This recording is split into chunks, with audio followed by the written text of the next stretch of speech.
오늘은 성경과 교회의 관계에 대해서 함께 공부해 보도록 해요. 성경과 교회의 관계. 왜 이렇게 진지하세요? 오늘 진지한 자세로 임한 것인가요?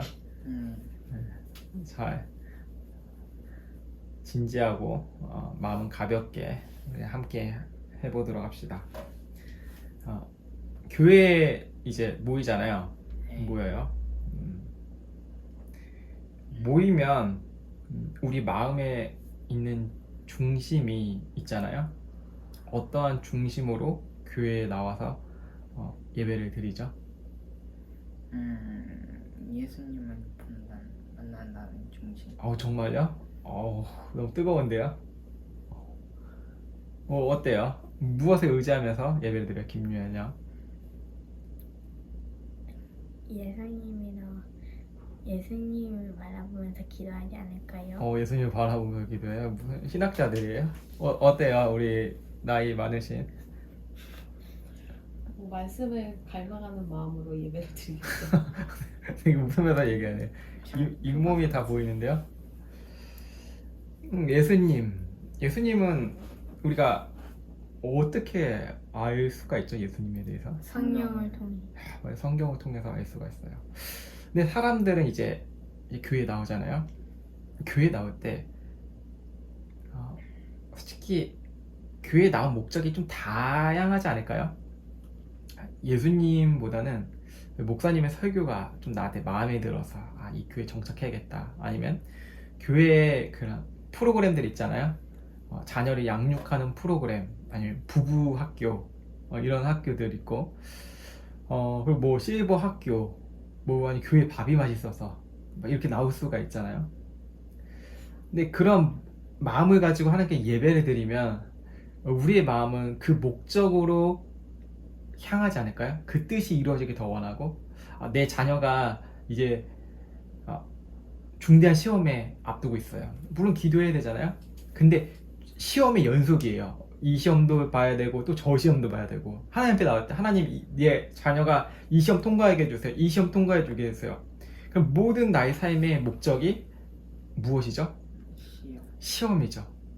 시험이 내 중심이고, 그 안에 들어오는 컨텐츠라 그러죠. 내용들, 컨텐츠가 내용이에요. 삶의 내용이 다 자녀 어떻게 하면 좋은 성적을 받을 수 있게 보양식을 해줄까, 아니면 공부 환경을 독서실처럼 집을 만들어 줄까, 아니면 어느 학원에 보낼까. 이게 삶의 내용이 되거든요. 그래서 결국에는 그것을 가지고 하나님 앞에 나아가야 한다는 것이죠. 뭐 다른 모양도 마찬가지죠. 여자 남자를 너무 좋아하는 사람이 있어요. 여자 남자, 이성을 너무 좋아해요. 근데 결혼이 너무 하고 싶은데 내 뜻대로 하고 싶어요. 기도 제목이 있어요. 기도 제목 뭐였죠? 그 결혼하기 전에 처녀 시절이 있었을 거 아니에요? 그때 청년 시절에 무엇을 넣고 어떤 남편을 두고 기도를 했나요? 한번 우리 얘기해 볼까요? 37년 되신. 갑자기 빡치나요? 예수님, 기도응답이 안 이루어져서 제대로? 예수님을 사랑하는 사람? 그러니까 진짜요? 키 큰 사람? 보조개가 있는 사람? 네, 그리고요. 그리고 없는 것 같은데. 키 크고 보조개. 외동이 아닌 사람? 외동이 아니다. 그리고 또 뭐 있죠? 그리고 없는 것 같은데. 계속 나올 것 같은데. 아니 없어요. 없어요. 키 크고 외동이 아니고 보조개가 있는 사람. 기도응답에 실패했는데요. 네, 기도응답에.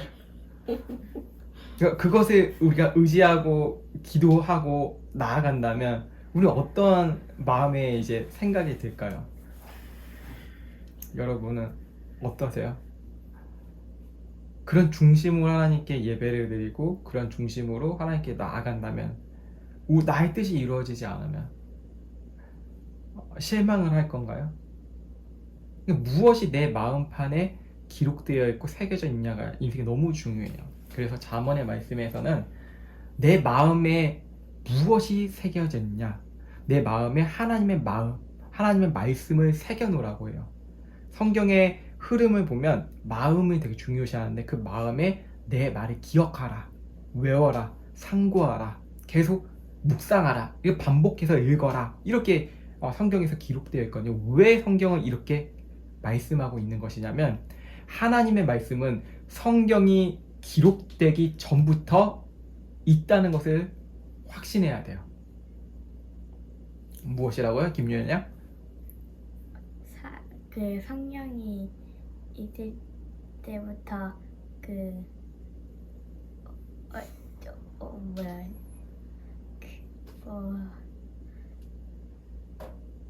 성경이 기록. 기억 때부터 충만 마구잡이로 나오군요.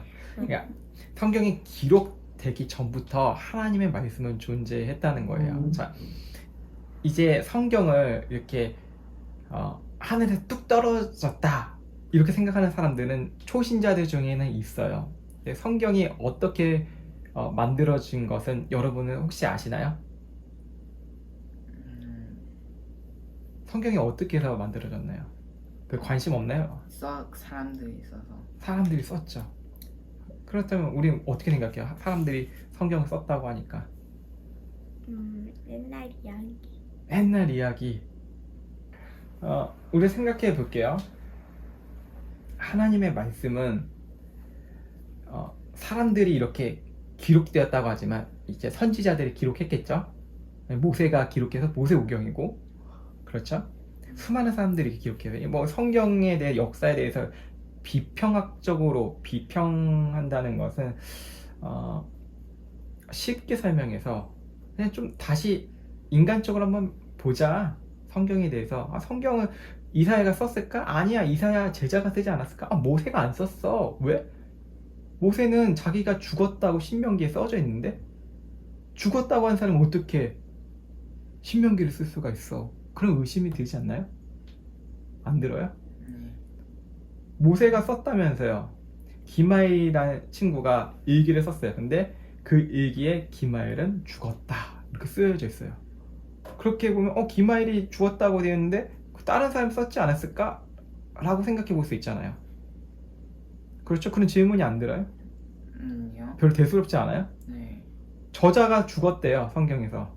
그럼 누가 썼어요? 그 저자가 죽었다는 것을. 자기가 썼어요? 자기가 자꾸 죽었다고 생각했을 때. 죽었다고 그냥 생각했었다고요? 네. 그렇게 보나요? 제 신비로운 방식이죠. 그럼 우리가 억지로 믿어야 될까요? 아니요. 의문이 되면 어떻게 생각했어요? 어떻게 썼을 것 같아요? 그 병에 걸리면 아프잖아요. 네. 그러니까 죽었다고 생각하지 않을까요? 미리 이제 내가 죽을 것 같아서 이제 쓰고 이렇게 했다. 그러니까 그런 방식으로 여기에 대해서 얘기가 좀 길어지니까 성경을 생각해서 보면 마태복음의 족보가 있잖아요. 근데 왜 누가복음의 족보가 다를까? 왜 이름이 다르지? 이렇게 질문이 돼서 성경은 주작되었다 라고 말하기도 해요. 비평학적으로 보면, 비평학적으로. 하여튼 우리는 이 비평학 속에서 이것을 성경 하나님의 말씀이라 믿어야 되잖아요. 그렇죠? 어떻게 믿냐는 것이죠. 어떻게 믿어요? 대충 믿어볼까요? 그냥 믿습니다 하면 그냥 아멘 하면 되는 거니까. 우리는 이렇게 생각해야 돼요. 이 성경의 저자는 하나님이다 라고 먼저 생각해야 돼요. 왜냐하면 우리가 처음에 얘기했듯이 성경에서는 사람들이 썼지만 그 전부터 하나님 말씀은 선포되었다 라는 것이에요. 선포되었다. 이게 중요해요. 이 선포된 말씀이 사람들에 의해서 기록되었는데 이것은 하나님의 감동으로 모여진 것이다 라고 생각해야 돼요. 만약에 그게 아니라 교회의 이제 대단한 교부라 그러는 교회의 아버지, 좀 높은 신부와 같은 그런 역할은 아닌데 가톨릭 역사와 이제 개신교 역사 공유가 되니까 교부들이 이렇게 모았다, 아니면 어느 회의 시간에 성경을 이렇게 흩어진 것을 모았다, 이렇게 방식으로 생각을 하는데 그게 아니고 하나님의 말씀은 그 사람들의 손길을 모아주신 것이죠. 왜? 성경은 하나님의 말씀이니까. 먼저 인간의 소유가 될 수 없어요. 만약 인간의 소유가 하나님의 말 성경이 된다면 목사가 주인이 되고 신부가 주인이 되어버릴 거예요. 그리고 자기 마음대로 개신교는 또 개인적인 좀 특성이 있잖아요. 내가 하나님의 음성을 받았다 그래서 성경을 추가할 수도 있어요. 하지만 우리는 여기 성경의 66권이 계시가 종결됐다고 믿고 있잖아요. 뭐 외경이란 것도 얘기할 수 있지만 그것보다 더 중요한 것은 지금 우리가 하나님의 말씀을 믿음으로 나아가고 있다는 것이죠. 이 믿음으로 나아가게 할 수 있는 그 능력이 있는데 그것이 무엇일까요? 우리가 어떻게 성경을 믿을 수가 있죠? 제 연장자부터 얘기해 볼까요? 최은지 연장자. 예수님으로부터요? 예수님으로부터. 어떻게 생각하세요? 어떻게 우리는 성경을 하나님의 말씀으로 믿을 수 있을까요? 성경이 있으니까. 만약에 불경이 있으면 불경이 있으니까 우리는 부처님의 제자입니다. 이렇게 얘기하실 건가요? 아니요. 저는 무함마드밖에 마지막 선지자라고 생각하지 않습니다. 무함마드가 최고입니다. 완성자입니다. 이렇게 생각하시나요? 그래서 우리는 알라를 믿습니다.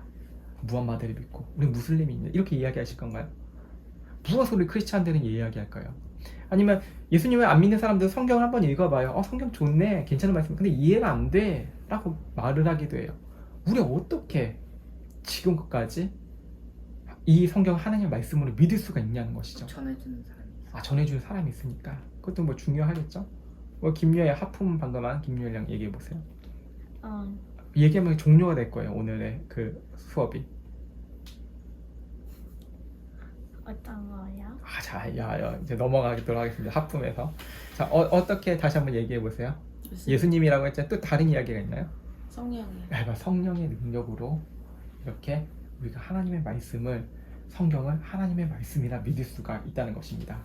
그래서 이 말씀을 전해주는 자가 필요한데, 해석해주고 전해주는 자가 있는데 목사와 교사예요. 교회에서 중요한 이제 임무를 맡고 있죠. 미션을 맡고 있죠. 그래서 이 성경의 말씀을 대충 여기거나 목사나 교사가 장로가 소홀히 여기면 안 된다는 것이죠. 이 말씀에 대해서 계속 성도들과 교제해야 되고 이 말씀의 능력이 될 수 있게 늘 점검해 줘야 돼요. 그 점검이 되어지기 위해서는 목사와 장로와 가르치는 사람이 늘 복음 앞에 서 있어야 돼요. 복음이 뭐예요?